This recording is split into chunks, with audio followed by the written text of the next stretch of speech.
Hello and welcome back to another episode of Media Realness. My name is Anansa. And I am Aaron. And welcome back to this episode where we will be discussing Civil War. Which will be bundles of fun. It'll be great times. Hashtag Civil War. Hashtag difference of opinions. Really? Hashtag let's go Wakanda. Yes. Hashtag Black Panther so lit. So let's get started. Initial reactions. So biggest three things that were my initial reaction. No, four. I'll say four. Okay. So the first initial reaction is just like, God damn the heterosexual agenda. Like, God damn. Stucky could have been so real. And now it was so not. Number two was like, most of the women in this movie really served it to me. Except for one, that's number three, though. Yes, can you... Oh, my God, sorry, I'm fangirling right now. Scarlet Witch. Fucking it up. Fucking Black Widow. Being a ride or die. Sharon Carter. That's number three. I was really unhappy about that. I felt really... Like vocal about three it. is number one, really, too. Yeah. Yes. The heteronormative agenda. Exactly. And number four, Wakanda.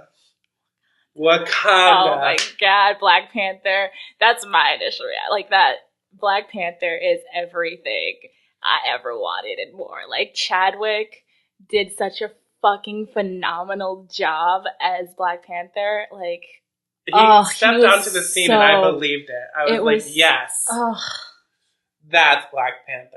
He wasn't even in Black Panther attire yet. He walked up and he was just like, hey, I'm here. And I was like, you are here. Wakanda's in the house, everybody. He is Wakanda.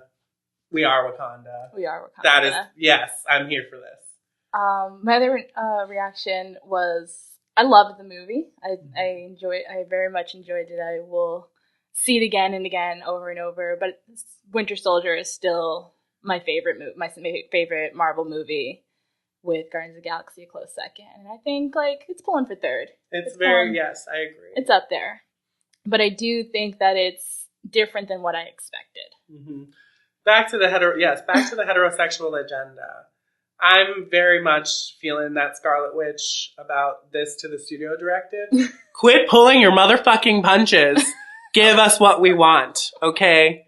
Cool it. Sorry, I have feelings. You do have feelings. I have strong feelings about that.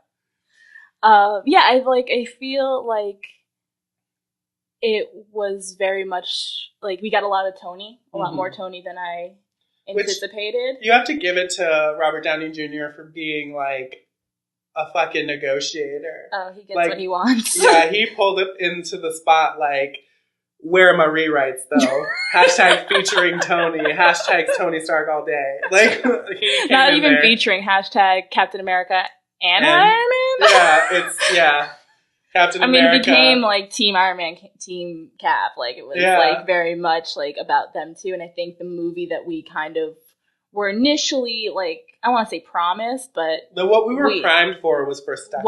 We were like, I really the first fucking trailer. Not to get you, any of you mad who love Stucky, but I hate that name, guys. It's like gross. It sounds. I was talking. Me and Anansa, we were discussing this earlier. It sounds, the word Stucky sounds as if you're reading smut from bad fan fiction out loud. Like, that's how it tastes in your mouth. So, like, I love the ship. Yeah. I just hate that name. So, for future reference, we will be referring to the Stucky name as SnowCaps. Because that's cuter. It just feels better. It feels warmer. It tastes like hot tea when you're at a winter lodge. That's how it tastes to me. So I think what a lot of people were expecting, or not expecting, but like thought we were getting was going to be more of a relationship we were between. going to see them trying to rebuild their relationship, which we did not get. Like a lot more emotional arc. Like we really didn't even get like a storyline from Bucky. No, it was just, we got to save Bucky. it was really just like he was really Bucky reactionary. was an object. Yeah, he was reactionary rather than proactive. Like we didn't really get to see things from his perspective and like him trying to fix his life, figure out who he was, like where he was. It was kind of just like, oh, I don't do that anymore, and just like him being framed. Yeah, Bucky's entire character was through the eyes of everyone else. Iron Man and Black Panther were pissed, so he was the enemy. And Captain and Sam were like, well, Sam was like, he's still the motherfucking enemy, but I'm here because I'm here for Cap. Cap. I just love how ride or die Sam is for Steve. Like, he's just like, I don't like that man, but I believe in you, sir. So I trust you. We'll do it. And then he looks at Bucky like, I got my eyes on you, bitch. Water Tribe. You know? So we're getting into it. So let's just kind of like break down the plot a little bit. So we start with the incident from 1991 where we see, it's just a car. You just see the Winter Soldier. He gets taken out of hibernation. He gets the things read. He gets the words read to him that prime him for a mission, and then he goes out and he crashes a car and takes something. And we don't know at the time. The audience doesn't know who's in the car. But from the get go, I thought it was Tony's parents. Like, yeah, I don't know why. Like, I feel like they might have mentioned that they died in 91 or something. But as soon as I saw 91, I saw a car crash. Like, I was like, oh, that's Tony's parents. Yeah, and I kind of had an inkling when he opens the suitcase as to what that is. Mm-hmm. You know? I actually had no idea what that was going to be. Because they were in like blood bags, and I was like, oh no, okay. Mm-hmm. Which, yeah, it's the serum for the super soldier. Yeah. Program, which then begs the question of like we never get a reaction from S.H.I.E.L.D. That's stolen. So I feel like he what was Tony's dad's name? Howard. Thank you. I could not let Howard was doing that for S.H.I.E.L.D. because I feel like we would have had like, oh, the super soldier serum was stolen, and like we would have heard about that. So I feel like Howard must have been doing that by himself. He was on his way to tell them. I agree. I think Howard was he was gonna show up and be like, hey, surprise. Surprise, S.H.I.E.L.D. Guess who's MVP again? The Starks. So interested to see like what that blowback is going to be and like what that means for S.H.I.E.L.D. now. Does S.H.I.E.L.D. even exist anyway? Yeah, like I want to see. Well, I mean, we haven't been seeing much interaction in Agents of S.H.I.E.L.D. as of yet. It's been a lot of the Inhuman storyline. Yeah. So we'll see. We're the jury's still out on that one, but I am interested. I found very interesting that Tony's emotional arc became like the stage for the entire film. Yeah. Because like we begin not knowingly with Tony's parents, and then we go straight to meeting Tony's parents. Mm-hmm. Well, not right after it is you get the fight between Crossbones and the Avengers. Yeah, that's true. That's true. In some country. Nigeria, I think. No, it was Lagos. Oh yeah. So Cap and the team are fighting Crossbones, and unfortunately, there's some collateral damage because of Scarlet Witch. I mean, it's not because of Scarlet Witch. It's just I feel like Scarlet Witch. She's at this point where like she's learning to use her powers, but she bit off more than she could chew with that situation, and it just didn't work out. Which unfortunately, like, just puts on the map that, like, I feel especially because it was in a... Oh. So, fun story. Because we lack education in geography. Lagos is in Nigeria, which shows us how much we don't know about Africa. Us as a nation, we just see Africa as one giant country. So my apologies. Lagos is in Nigeria, so we were both right.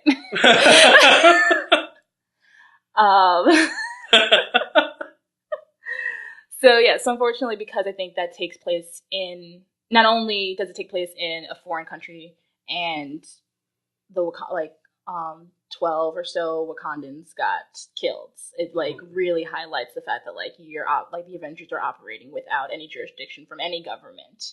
And now this is dangerous. And I feel like from that point, I think we then go to Stark, like doing that the show at thing.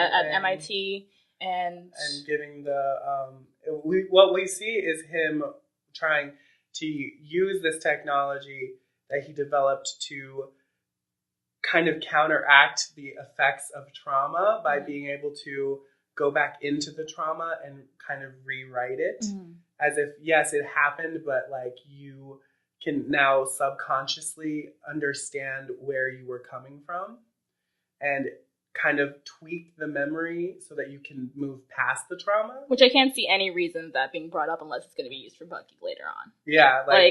Yeah. So I was like, at first I was like, why are we doing this? Like, we don't need to see more of like, poor Tony. Yeah. Like, we've gotten enough of that. And the thing is, Tony's man pain has been explained so many times. And I love Iron Man 3. Like, I feel like it's the movie that it needed to be, but like, I've had enough of it. Like, I don't need any more of Tony's man pain. It's like Batman's origin story. Like, yeah. I got it. He's hurt. He's dealing with some shit. Like, and some bad stuff. He has some PTSD. It's good. And I thought the scene with Tony and Alfred Woodard's character where she is explaining her son's death was so repetitive and unnecessary. Like, to like reinforce his pain. Like, we don't need him to have motivation. He feels guilty. Yeah, we don't need motivation as to why he feels guilty about Sokovia. He created Ultron. The whole Age of Ultron is him feeling guilty. It's him feeling guilty of, like, it's him trying to rewrite. Like, I would have understood why he has the stand that he like, his platform because of what happened in Age of Ultron. He created Ultron, Sokovia. He blames himself for that. That's enough. I didn't need this, like, this, like, really, like, poignant moment of just, like, yeah, it's my fault and you did this and like here's accountability. And I understand it trying to make it more personal, but like this is a Captain America movie, not an Avengers movie. I also love that she specifically went after Tony because he's like the most in the world. And I don't know. There was one thing from this whole interaction that really like I was like, that's cute. When he noticed she hasn't pressed the elevator button, he's like, oh, she's trying to kill me. Oh shit. But she's just like, nah. I'm trying to educate you. Bye-bye. Which then leads us to Secretary Ross, who used to be General Ross from The Incredible Hulk. He has remained a bitch ass. I just need that to be... He's still Ross. He's still like... no shit Ross. He ain't shit. He ain't never gonna be shit. No, he's like Marvel's answer to Amanda Waller, but you can't touch Amanda Waller. I mean, no, I feel like I get that. Okay, I get the comparison, but Amanda Waller is like... That's what I'm saying, though. He ain't shit. Yeah, he can't. He's standing in Amanda Waller's shadow. Because Amanda Waller would like not... She's like, y'all bitches ain't leaving until this is signed. You don't have a choice. Because there are bombs in your neck. Or I will put you in this cell right now. Yeah.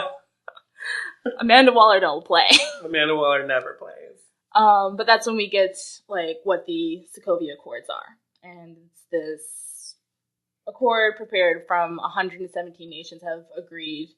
And here's the beginning of our rift. Yeah. Okay, so my personal opinion on the Accords is no thank you. Sorry about that, but I mean, I'm #team Captain. No ifs, ands, or buts. I just feel like in terms of the world, shit's gonna keep happening. And to have the power to step in but not do that is irresponsible. Although I do very much understand where Captain's side is coming from, especially coming from Tony's side. Especially coming from that moment where it was really underlined again that this shit is your fault. Like, I understand his need for them to want to be in check because it was him not being in check that created this huge situation. But situations that are not their fault are going to keep happening too because there are presences in the world like Hydra that are going to keep coming at him. Yeah, like when Secretary Ross shows like he's like, here, like the Battle of New York, what happened in Washington, D.C. with the Triskelion and Sokovia. Like, Sokovia, I think you can in some way, like, blame Tony, but, like, the other things were going to happen. Regardless. Loki had I went to school, probably. Loki had the staff. Loki opened the portal. That alien invasion was happening. Like, if the Avengers didn't act, like, then we would be enslaved. Not even, like, we would have nuked Manhattan. Mm-hmm. Like, that was the response.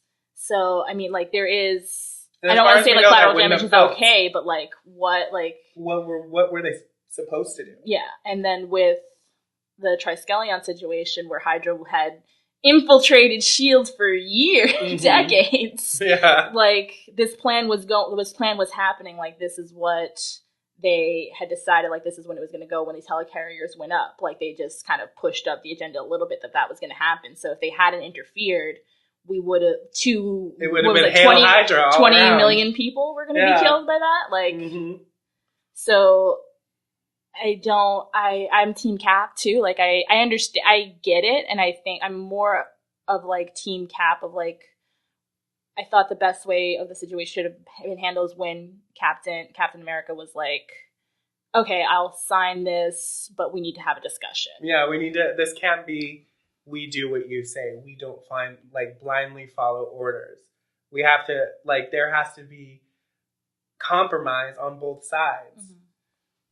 But because I feel like Cap is being in, like, World War II, he understands, like, what it is, like, men just following orders. Mm-hmm.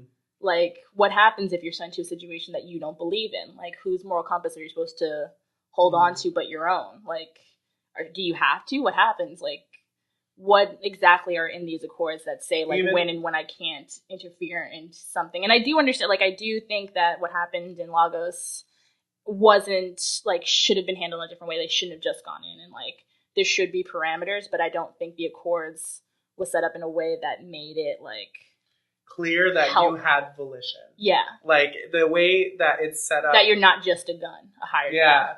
And, like, just a quick reminder, most of the soldiers in Nazi Germany were just following orders. Because, like Captain America said, people have agendas. And if you are a gun for hire, people will hire you for their own agendas and tell you repeatedly that you're on the side of right. Yeah, because they fully believe in their heart that they're right. So, yeah, so that begins that, and then we get the team division, and I feel like Natasha was never kind of quite Team Stark. I think Natasha was team, keep the team together. Have some peace. Like, we shouldn't be fighting, so I'm gonna sign this, I guess. But I'm also a spy, triple spy, so here we are. Then we get the meeting at the UN where T'Challa's father is killed, and we think it's Bucky, and and I just love how, like, Natasha goes up to him and she's like, I know you're hurting, girl. And he's like, shh, revenge.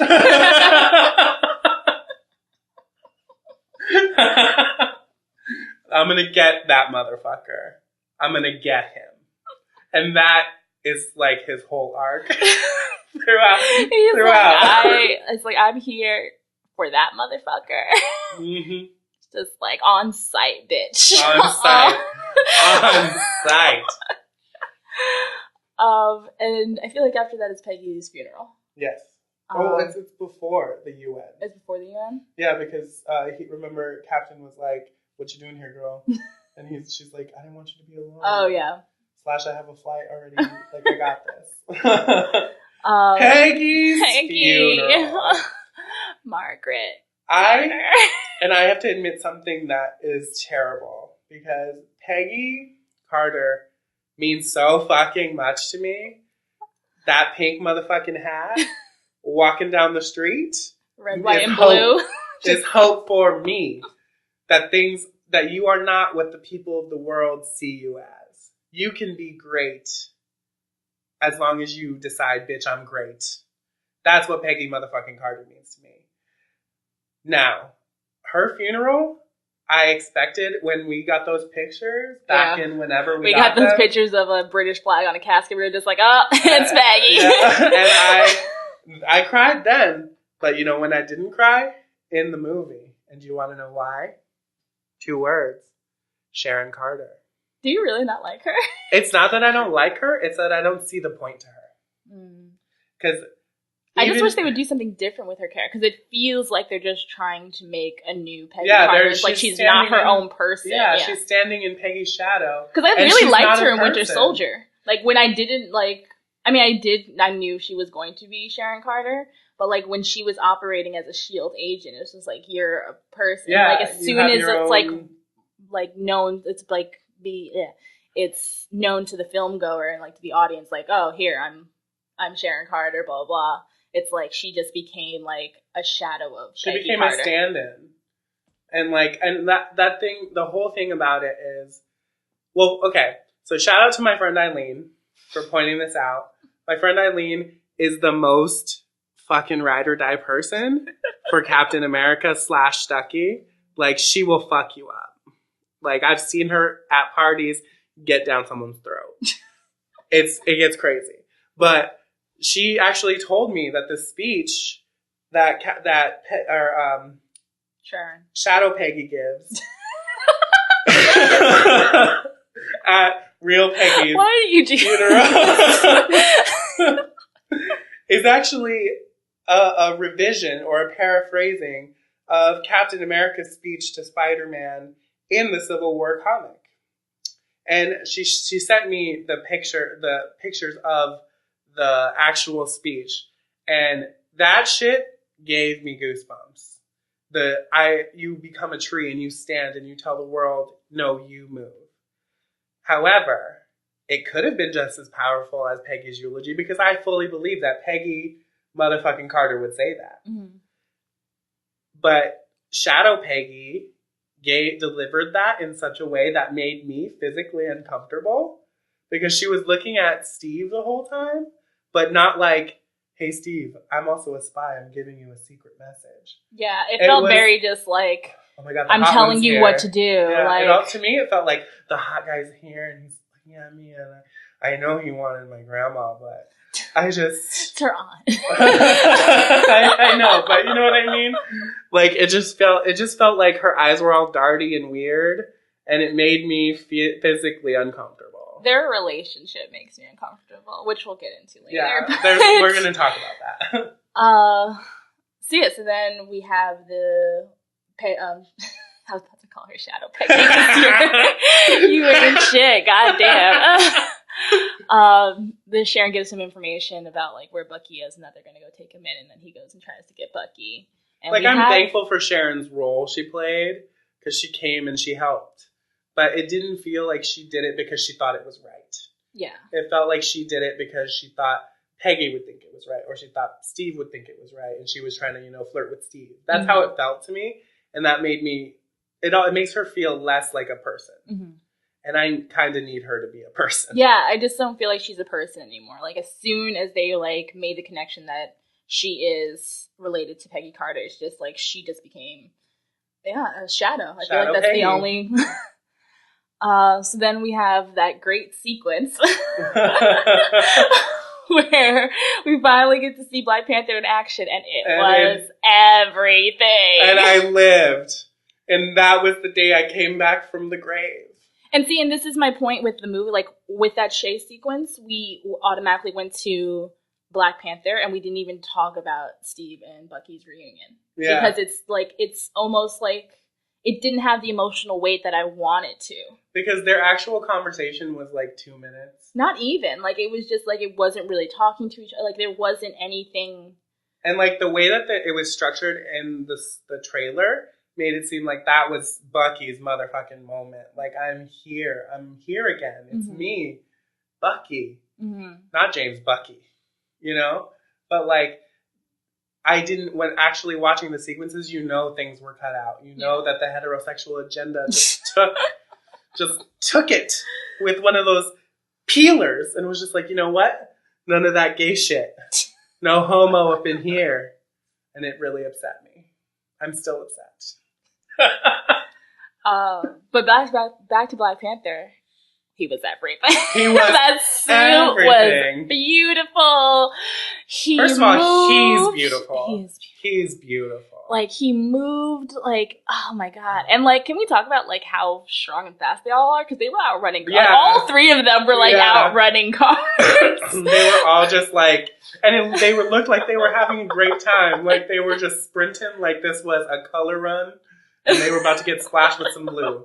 You know? Like, they were just chilling. And that sequence when Bucky took the motorcycle, that was amazing. That was, the way that they choreographed the fight scenes in this movie in particular was amazing. Yes. Like, you felt everything moved as it was supposed to move. Mm-hmm.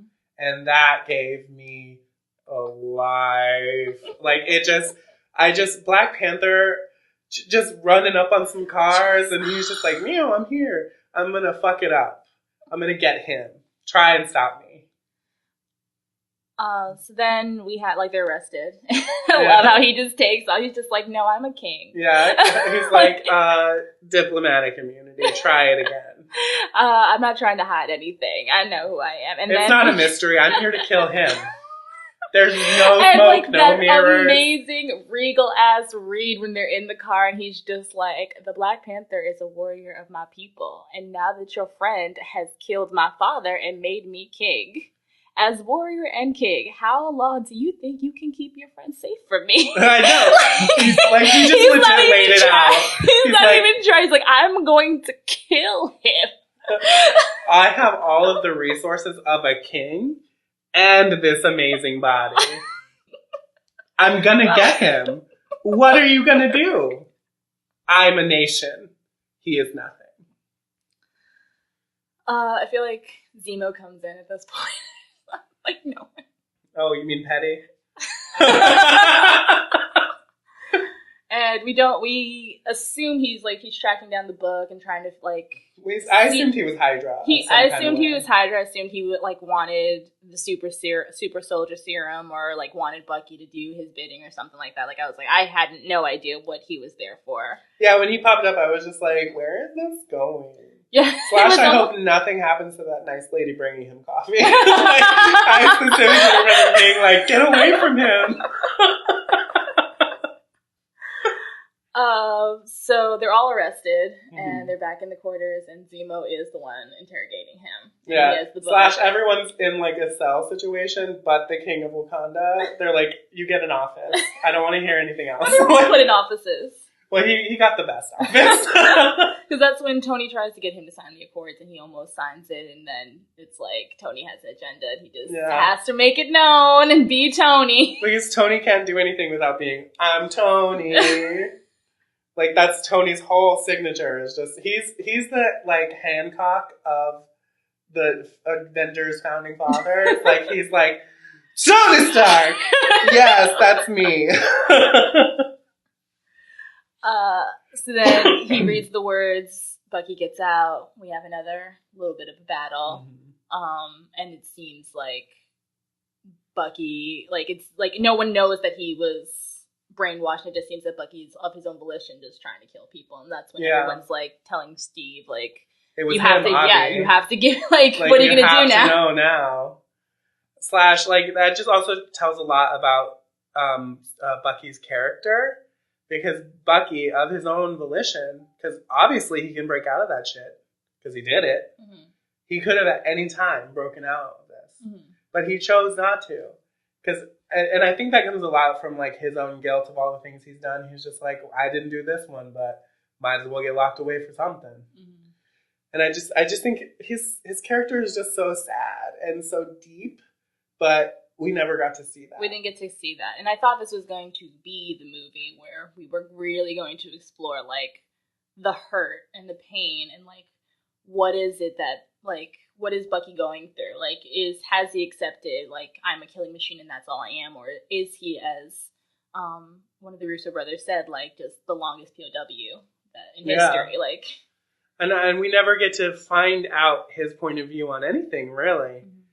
All we know is that he knows Homeboy used to put paper in his shoes. That's the whole extent of what I found out about him in this movie. So then Steve and Sam go rogue, and they're just like, fuck this shit, we're gonna go find Bucky.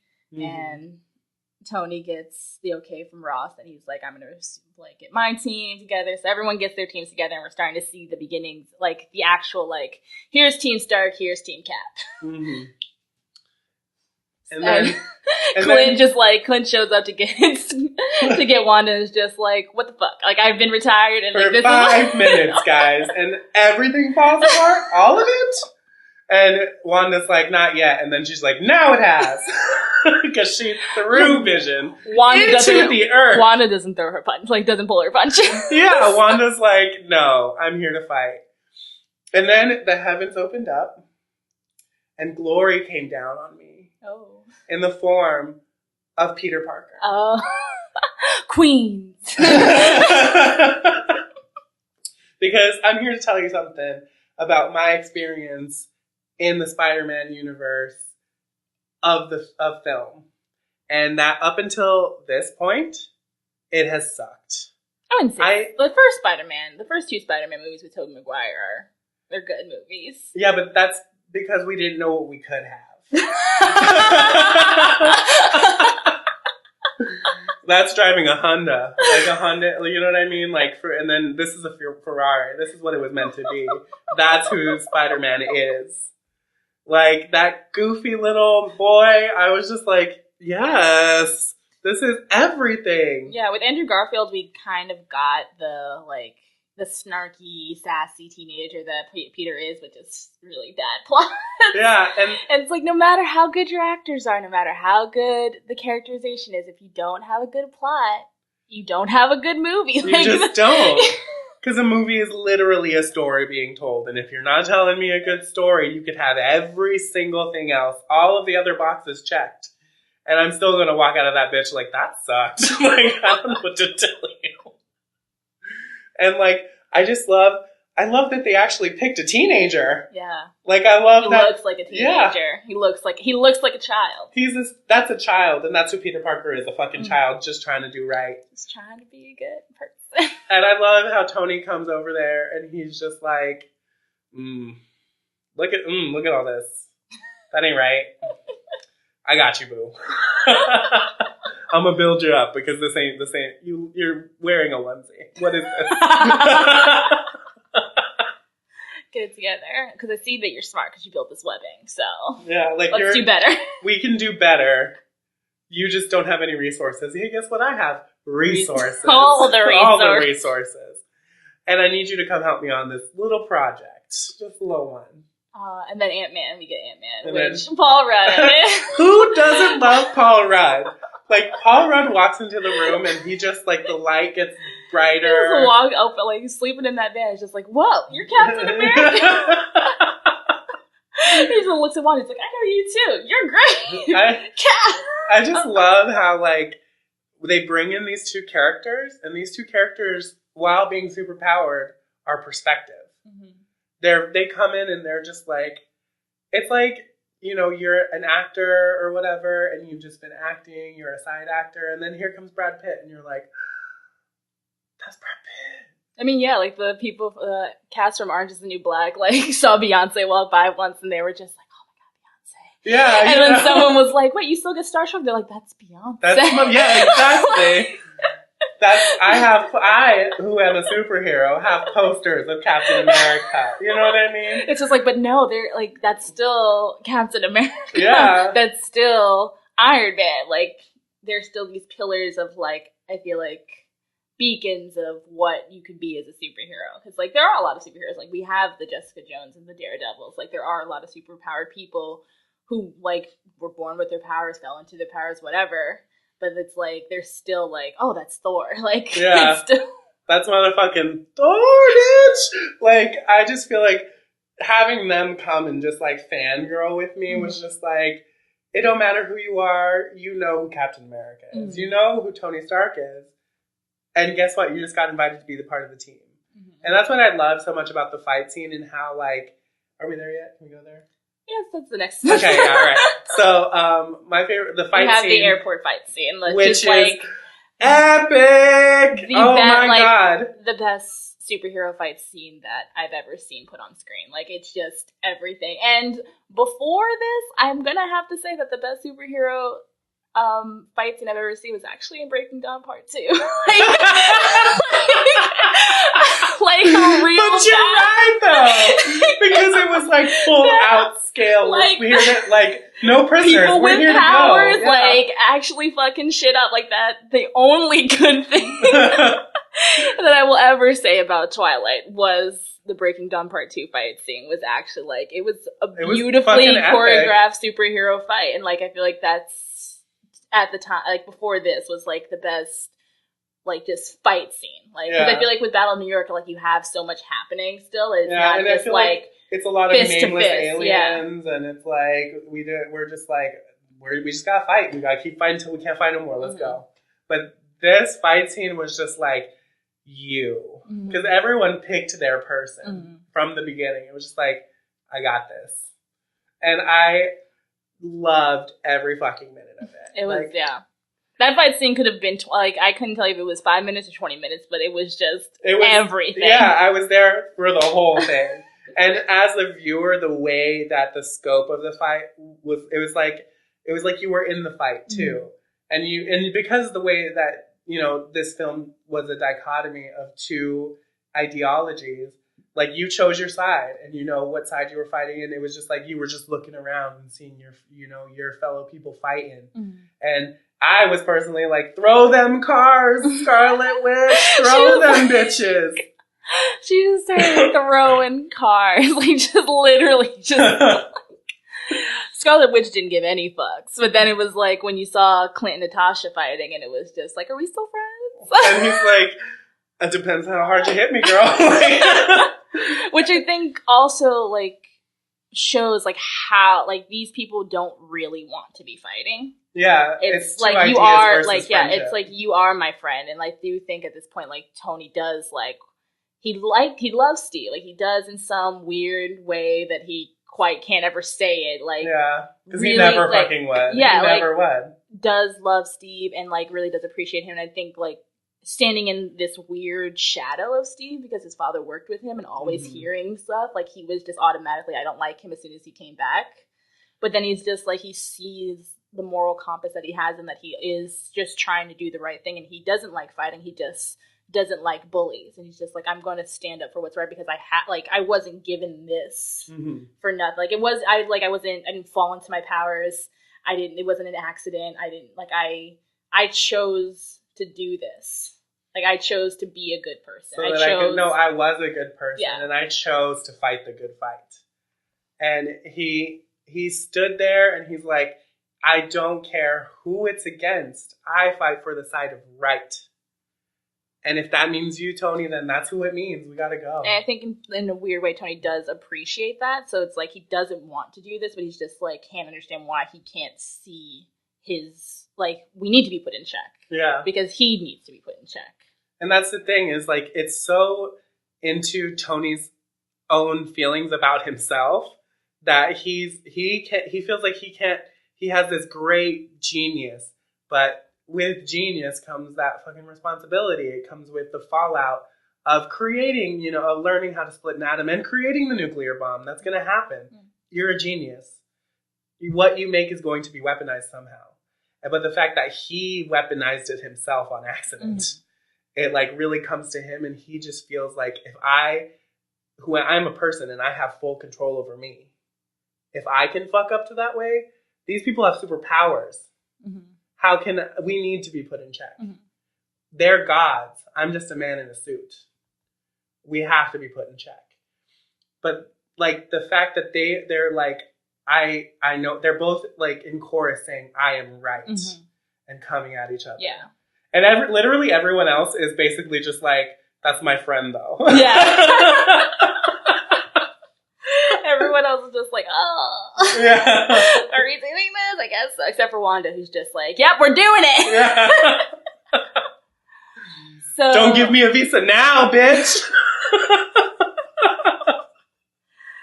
And so then they realize that they're not going to win and that it's just Steve and Bucky need to get to the jet and Natasha and like, Natasha comes out ride or die. She's like, ride or die, bitch. Like, I think Natasha, like, that's what I love about Natasha is, like, I feel like Natasha can't trust her own instincts because she's been tampered with, like Bucky, and, like, in a weird way she understands where Bucky's coming from. She does have that, like, line, just like, hey, you're not going to remember me, which is like, are you talking about the Winter Soldier? Are you talking about, are you talking about when you shot her, through, like, for the guy she was protecting? Are you talking about, like, y'all know each other from the Red Room? Like, what? Yeah, I feel like that was just really ambiguous in terms of, like, we're not going to talk. I just feel like Natasha was like, shh. You know what I know. All right. You know. And I think so she doesn't put her faith in herself. She puts her faith in other people. And she puts her faith in, like, and because of what had, like, the characterization that she had in Winter Soldier, where she was like, he trusts me. Like, he thinks that I'm a good person, which is enough for her to believe that. So she's like, I'm going to help my friend. I also think that, like, the situation that Natasha was put in terms of how she became who she is, it was a hollowing out. Mm-hmm. So she, I think, and she sees herself as empty. And so she can't be good. She can't be evil. She's empty. All she can do is follow orders. Mm-hmm. But then this man comes along and he's like, you're more than that. This is how I feel, but feel free to feel something else. And she was like, oh my God, a choice for me? And I just think that is how she's, like, slowly coming back from that dark emptiness that she's been feeling since the beginning. And I think she thinks that Bucky deserves that chance too. Yeah, I think she's like, I think she thinks everyone deserves a chance to come back because some people are just following orders. Mm-hmm. So then we get the end and then we see, like, Zemo, what his petty ass. Petty. So petty. I mean, I get it. Like, his family died and, like. But everyone's family died. That's, I don't know. I personally will always be like, bad things happen to people. But so your answer to the bad thing happening isn't to go do good. It's to go do worse. To get these superpowered people to destroy themselves. Because it was going to happen to you regardless, baby girl. Ultron, if they had not entered, Ultron would have done it. You know what I mean? They would be dead either way. But they tried to do what was good. And his petty ass just couldn't let it the fuck go. And I don't know. I just have very strong feelings about that. I kind of, like, didn't feel anything about Zemo. It's just, like, I didn't understand his, like, motivation. Like, him killing, like, why. I don't know why he wanted to come to this particular place. Like, I don't know if that's only where the footage was so he could show Tony. Like, I think it's just he wanted a reason to get as many superpowered people together in a room. Mm-hmm. Where he could manipulate, like, that's the thing, is he was being manipulative. Mm-hmm. He wanted to bring them together just so that they could kill each other. Mm-hmm. And he just wanted to watch with some popcorn and a pistol. And it just really, that to me is just like, I feel like, and I understand Tony's emotional arc, I really do. That's your family. They got murdered for no real reason. So you're going to react because Bucky did it. He may not have wanted to. He was brainwashed, whatever. But he did it. It was his hand. And I understand Tony's emotional reaction. This man murdered my parents, you know? But the thing about it is, how I would feel at the moment is I'd be like, but you, to Zemo, I'd be like, but I'm going to deal with you first. Because you conspired. And murdered people. I think what the difference is that you are you're reacting to, like, being manipulated, and Tony's reacting to seeing his parents being murdered. And I feel like because he hasn't really dealt with it, it's like he knows in, like, some way he's being manipulated, but he's like, the more important thing right now is, like, revenge. I'm literally watching you strangle my mother. Yeah. So I don't care. Yeah. It just, like, the Zemo thing, that's the only time that I understood what Zemo was doing, and then I was upset. Mm-hmm. I would have, I don't know, I feel like me and Bucky, we'll have it out. You and I, we're going to put a pin in that. And I think with Steve saying, like, he knew. Yeah. And then him being like, are you kidding me? Yeah. But I also understand Steve not telling him, because, like, when do you tell him? And then, like, what would that do for him? You know, how would that help him get over it? And I feel like Steve wanted to deal with Bucky first to see, like, is my friend still there? And he wanted to see if Bucky was a person who had regret. Mm-hmm. Even though he didn't have control, did he feel anything for the people he killed? And if so, that's the angle I feel like he would have went to Tony with. Mm-hmm.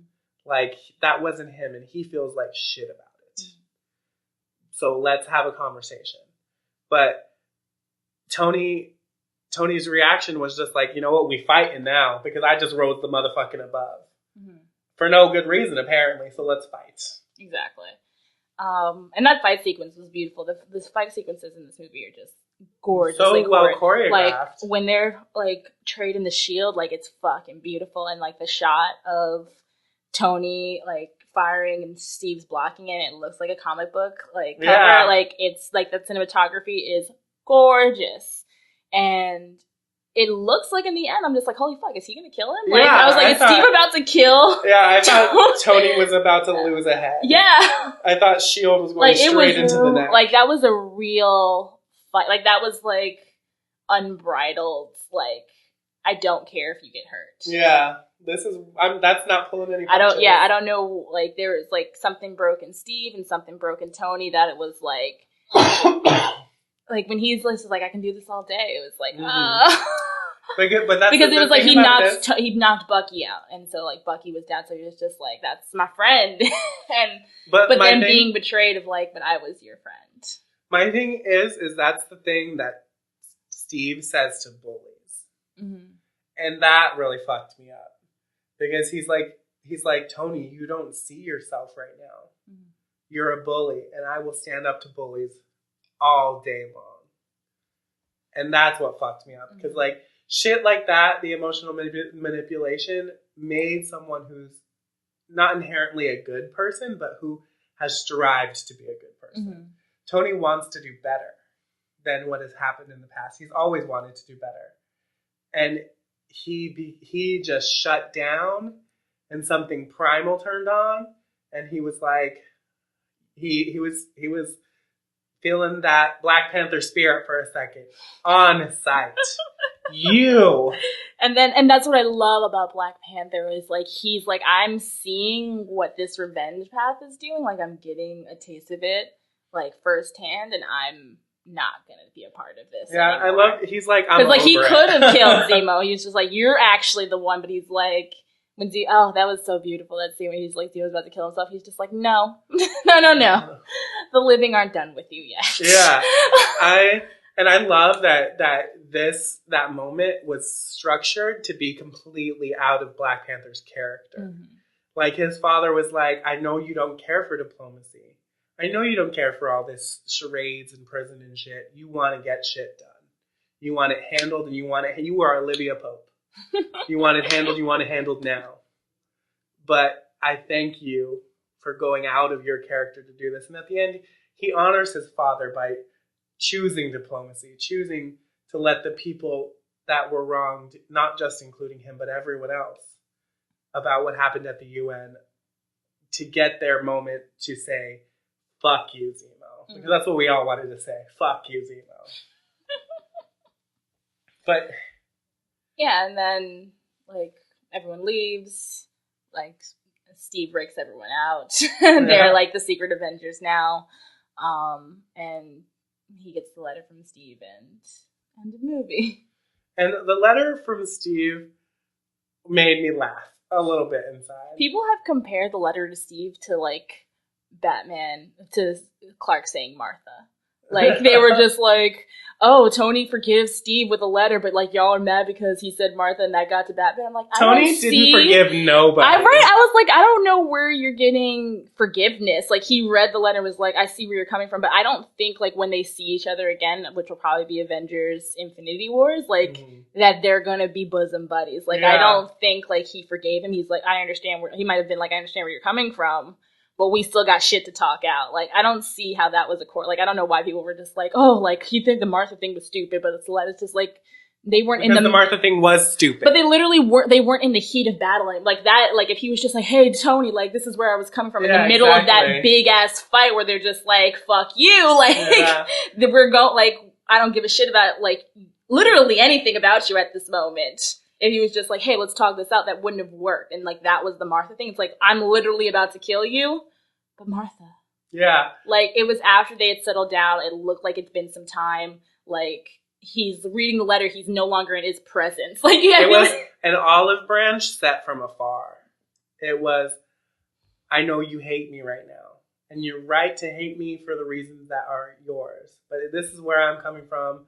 This is where you're coming from. But know in your heart, in that heart that glows of yours, Tony Stark, that if you need me, girl, I got you. His heart doesn't glow anymore. He got it taken out. I know. That's why he survived. I get it. But I'll always remember it. Okay. I just felt like he gave Tony the space he needed, and nothing has been resolved. That's my thing. Nothing has been resolved. He has a way to contact Steve if shit goes down, and that's it. Yeah. And that's the difference between the dumbass Martha thing, because it was dumb. Guys, it was dumb. It was really good. It wasn't enough.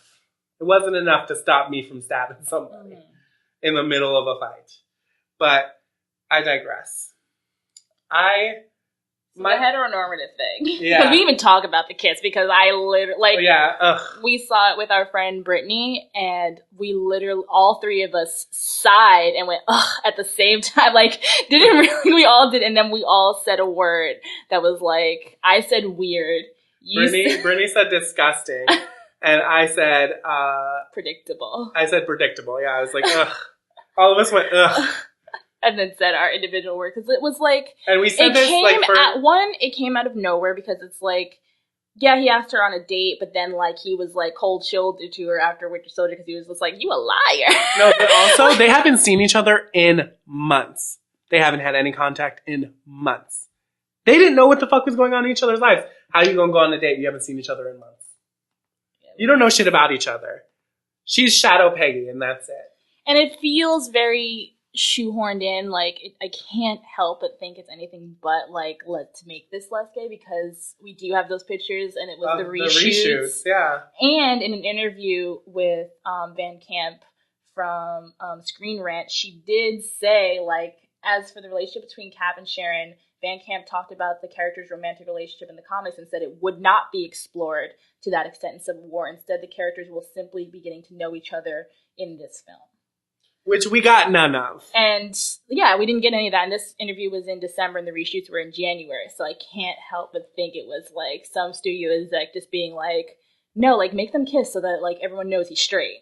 Yeah, we have to have the no homo moment. Because Captain America can't be gay, bisexual, pansexual. Whatever. Of color. None of that. None of that. Because I can't see, like, whether you want to agree or accept Cap as bi or gay or whatever as someone in the LGBT realm, like, I feel like there's, like, when he meets Sam, it seems flirty to me. Like, it's like, I can't see it as anything but that. I can't see this relationship with Bucky as simply a platonic one. Like, it might be, but, like, there's something deep there that was not explored in this movie. And also, like, all of the trappings of the way that the story was supposed to be told were the trappings of a classic tragic romance. Mm-hmm. And yet, I'm getting a kiss with this girl I don't know nothing about. Mm-hmm. The only thing that I know about Sharon Carter is that she's related to greatness. That's all I know. And that's all I care to know, to be honest. Yeah, so as much as I loved this movie, I did love this movie. As I said in the beginning, I feel like it just wasn't the movie I was expecting. Mm-hmm. And I just wish more than anything that, like, this whole Civil War thing and, like, it being a more Tony-Steve thing that wasn't put in at the sacrifice of Bucky and Steve's friendship. Mm-hmm. Because whether or not you agree that it's romantic or not, it is a very strong friendship. And that really wasn't explored in this movie. Because we got... Like, you get that, like, this, he's his friend and he'll do anything for him, but, like, you don't get the emotions of that. Like, you don't get to see, like, why Steve is so compassionate, like, so in, like, about saving Bucky. Like, what, like, why does he want to save him? Where is Bucky? Like, we don't get an emotional arc from Bucky at all, which we were promised. Like, the Russo brothers had said, like, they wanted to explore, like, where Bucky's coming from. As I said, like, if he's a POW, if it's, like, these philosophical questions of, like, is he just an assassin or is he a victim? And the answer to that is he is both, but who could have told you? Because I couldn't. Because I didn't get any of that. What I did get was hate bros from Sam and Bucky. Which I am thankful for that. But they still have each other's back, even though they don't like each other, because they both saved each other from Spider-Man. But then he was kind of like, as soon as he saved him, he's like, I hate you. I hate you. And then the other thing is what happened to, what's his face? The other Iron Man guy. Oh, Rhodey? Yeah, Rhodey. See, that to me was just so sad because it didn't need to happen. But you're fighting. Mm-hmm. Like, you're having a battle. I mean, yeah, it was a mistake. It was meant for Falcon, and Sam is just really good at dodging and weaving. Dodge it, he was like, nope. And it just sucks. And I just love that it kind of became this catalyst for Tony to be like, no, people are getting hurt. Yeah. And that's what moved him to want, that's what moved his spirit to want to see what the real is. And that was him trying to figure out what was going on, and that's what led him to go, and we didn't touch on that really either. That's what led him to go to the prison.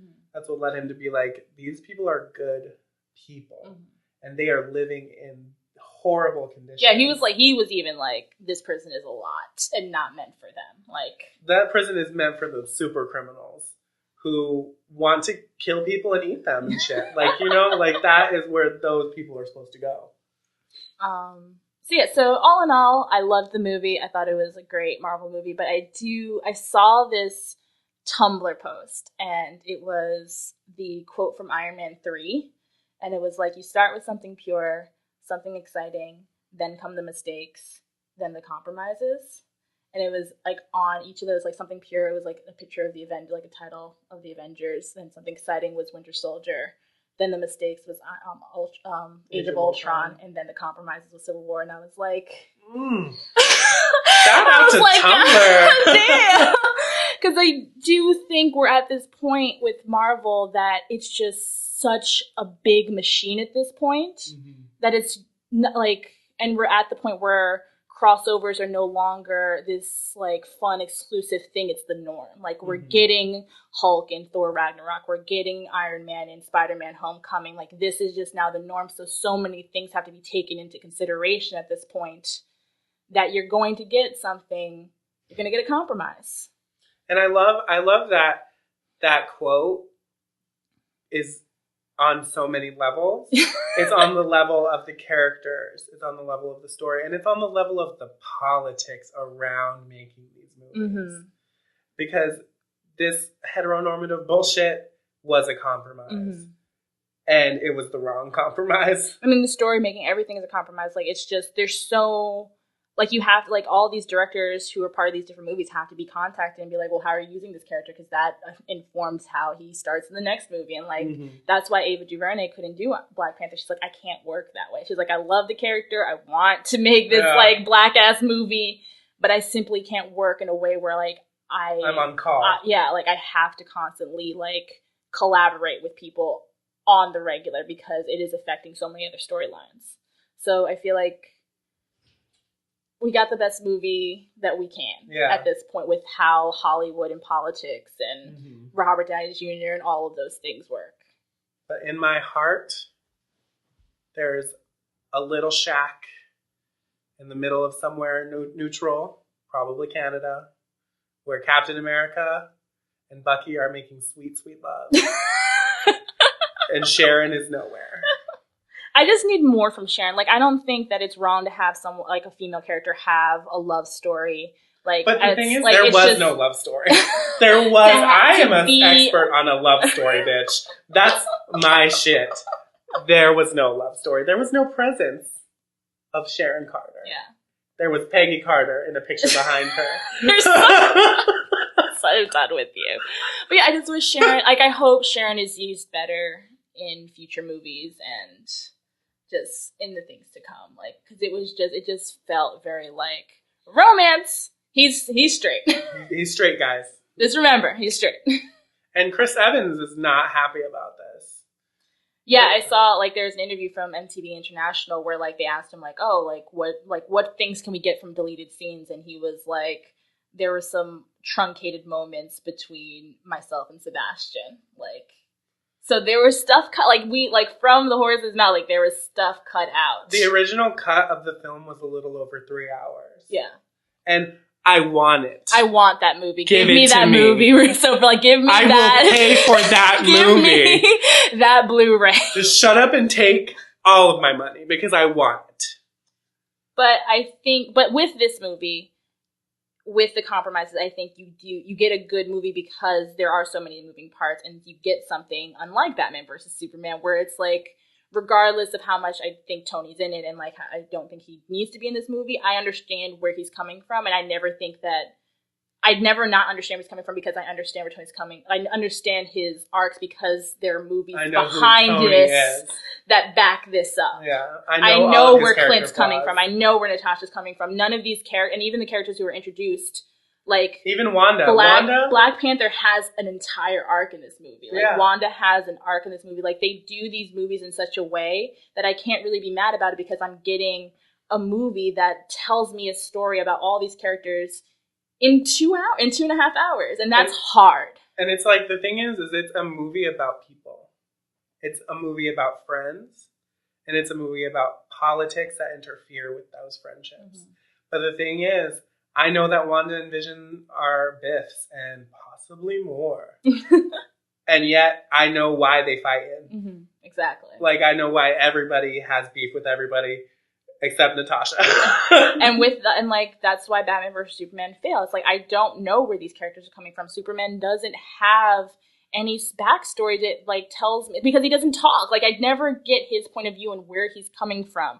Like, I never really understand why Batman's so adamant about this. It feels like he's like a child just stomping his feet, just like, I want this and I want him dead. Like, you're not giving me this emotional depth. You're just giving me the action sequences, and you need that emotional depth to make a good story. The best character, I feel like, in Batman versus Superman was Alfred.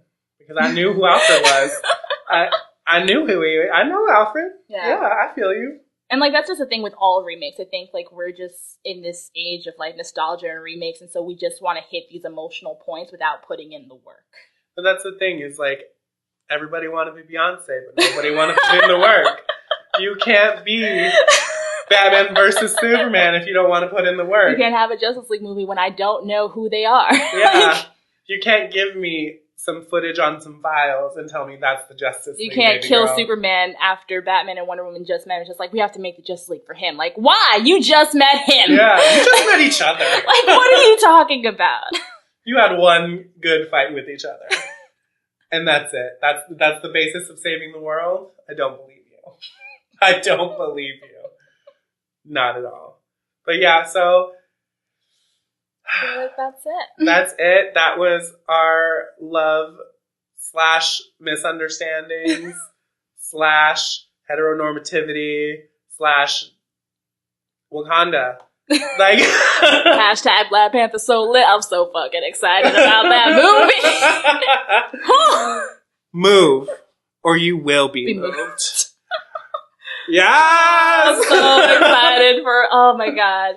Like, the post-credit scene where they were putting Bucky under, and, like, I was like, oh my god, we about to see Wakanda. Like, I was so hyped. I was like, oh shit! And then it was just, like, the statue, which is still exciting, but I was like, we about to see this highly technological, like, civilization with all black people. Like, I was so fucking excited. She was bouncing in the theater. Bouncing. So ready for that movie. I'm so ready for Wakanda. I love it. And I have no feelings about Doctor Strange. Oh yeah, like none. And magic is my shit. I don't know if you guys know this about me, but magic is my shit. I feel like we're all going to present Doctor Strange. We're just going to skip it. I feel like it's going to be important because it's going to introduce an Infinity Gem. But we're going to be streaming it online. Okay.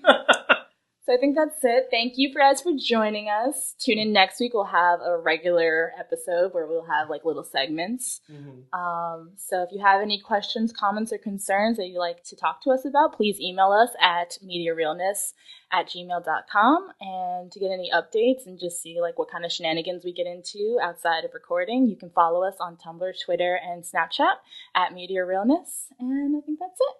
Yeah, so thank you for joining us. I hope you join us again and again and again and again and just listen to us drone on and on about things we love. I'm Aaron, and this week I was serving that Scarlet Witch realness, throwing cards at bitches. just being like, try again. Let's go. Don't pull the punches. This is Kanye's workout plan. You know what I mean? Like...